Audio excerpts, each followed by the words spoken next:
Les commerçants reprendront, comme avant, la vente en bord de route dès demain, mais ils ne seront pas autorisés à s'installer sur les trottoirs, selon l'issue des discussions qui ont eu lieu cet après-midi entre les responsables de la commune et les représentants des commerçants, ceux-ci qui avaient manifesté devant l'hôtel de ville aujourd'hui. Le colonel Falampir a été condamné à 3 ans de prison avec sursis pour destruction de biens publics et blessures infligées aux forces de l'ordre lors des affrontements opposant la population à Bastouillage. L'association Maskouda Jivlai dénonce une arrestation injuste dès le départ.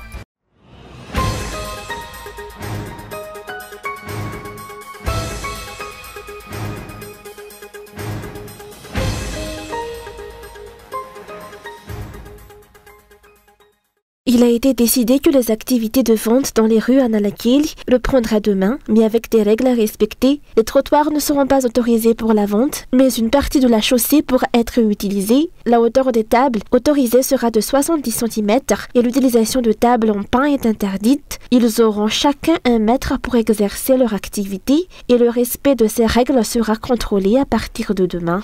Décision survenue après que les commerçants sont une nouvelle fois descendus dans la rue aujourd'hui pour exprimer leur mécontentement. En cause, la précédente proposition de la commune de la reloger au pavillon, une solution qu'ils jugeaient insuffisante. Avec seulement 500 places disponibles, la mesure ne couvrirait pas l'ensemble des commerçants et risquerait d'aggraver les tensions entre eux et les autres commerçants du secteur. Notre place à Analanquil est claire. Les commerçants du pavillon ne veulent pas de nous là-bas. Et avec seulement 500 places disponibles pour plus de 2000 commerçants, cette proposition est inacceptable.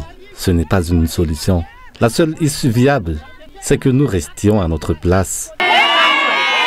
Face à cette contestation, les représentants des vendeurs ont rencontré les responsables de la commune qui ont avancé une nouvelle proposition. La mairie rappelle que les trottoirs sont exclusivement réservés aux piétons et que la vente y est désormais interdite. Pour répondre à la demande des commerçants, elle a suggéré de partager la chaussée. Sur une chaussée de 12 mètres, 6 mètres seraient attribués aux commerçants, placés en centre sous des chapiteaux loués à la commune. De chaque côté, 3 mètres seraient réservés à la circulation des véhicules, mais cette proposition avait d'abord été rejetée par les commerçants. Notre vie est trop précieuse. Ce sont les piétons qui viennent acheter chez nous. Alors pourquoi nous en séparer en nous plaçant entre eux et les voitures? Et si un véhicule perdait ses freins et nous percutait sans qu'on puisse fuir? On nous interdit les trottoirs, mais on veut maintenant nous placer au milieu de la chaussée. C'est inacceptable. Oui, nous sommes prêts à accepter une organisation avec des chapiteaux, mais seulement si nous pouvons continuer à travailler là où nous l'avons toujours fait. Pour certains commerçants, l'obligation de louer les chapiteaux de la commune mettrait en péril ceux qui vivent déjà de la location de parcelles. Ainsi finalement, après maintes négociations, la commune a finalement accepté la reprise des activités de vente dans les rues des commerçants d'Analakili.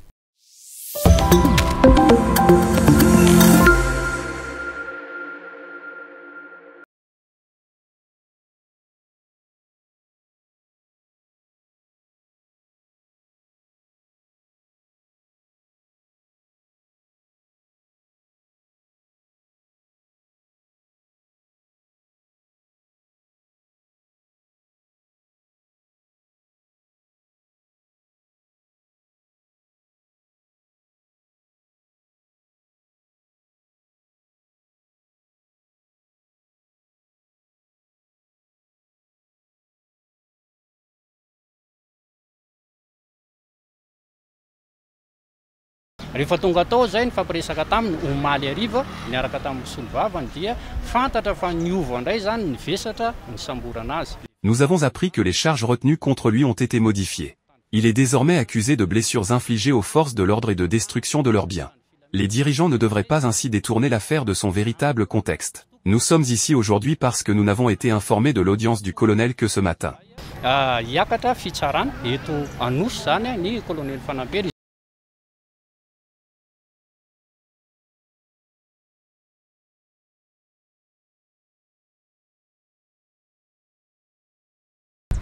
Ny androny voalohany fitrandrana ny élément radioactif dia hanimba zava-mananaina amin'ny faritra hitrandrahana sy ny manodidina.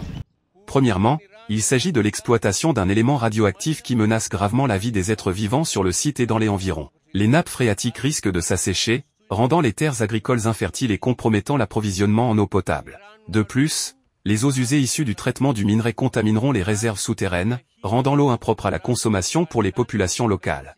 L'exploitation entraînera également la destruction de plusieurs villages et aura des conséquences désastreuses sur la pêche, l'agriculture et le tourisme. En somme, nous demandons l'arrêt de ce projet. Ho feheziko ny resaka zany dia ny fampijanonana ny base toliara.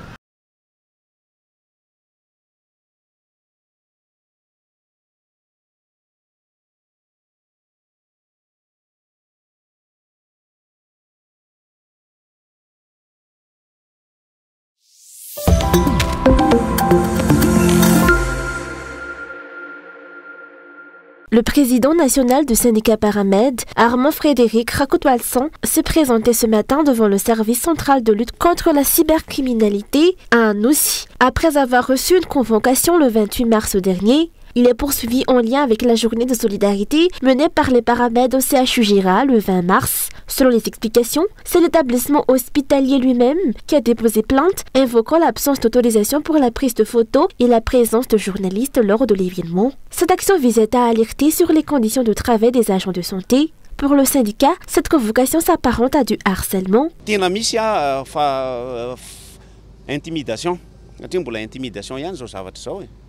C'est clairement de l'intimidation. La loi est pourtant claire, les actions syndicales ne nécessitent aucune autorisation, y compris la communication qui les accompagne. Nous avons rempli notre obligation en envoyant une lettre d'information à tous les niveaux. Cette situation est absurde. En tant qu'agent de santé, nous n'aurions pas le droit de prendre des photos dans notre propre établissement, mais lorsque le ministère organise une action, on nous oblige à publier des images, que ce soit à l'hôpital ou au niveau des CSB, sans qu'aucune autorisation ne soit requise. Peut-on alors s'appuyer sur cette pratique comme jurisprudence? Des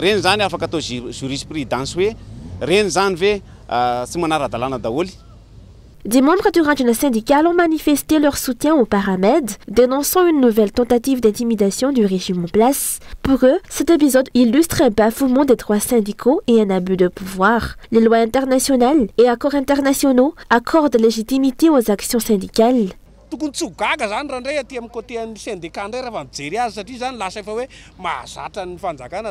Au niveau du syndicat, plus rien ne nous surprend. Avec ce régime, chaque manifestation syndicale est systématiquement réprimée.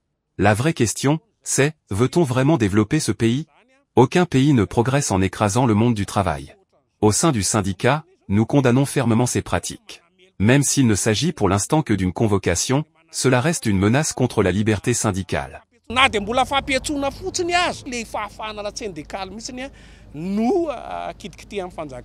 Les syndicats dénoncent une instrumentalisation de la justice pour museler les leaders syndicaux et freiner leurs revendications. Ils assurent qu'ils poursuivront leur combat, quelle que soit l'issue de cette affaire. En toile de fond, la situation critique du secteur de la santé reste entière. Au-delà de cette tension, les revendications des agents de santé nécessitent des réponses urgentes. Reste à savoir quelle sera la prochaine action du service central de lutte contre la cybercriminalité dans cette affaire.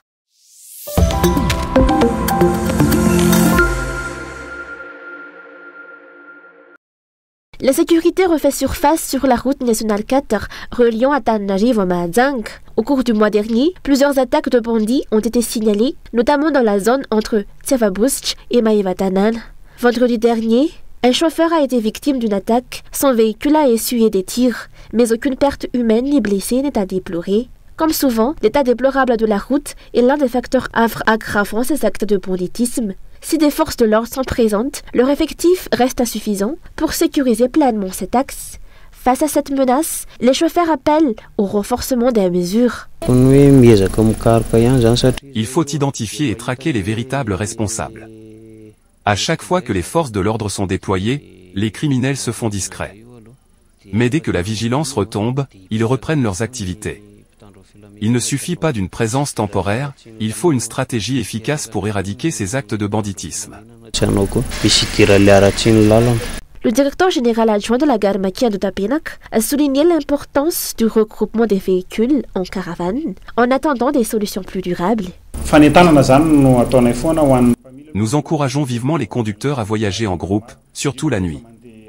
Le déploiement des forces de l'ordre dans les zones à risque reste essentiel, comme cela se faisait auparavant. Des mesures existent déjà en ce sens, mais il est aussi de notre responsabilité, en tant que passagers, d'inciter les conducteurs à attendre les caravanes pour renforcer la sécurité sur la route.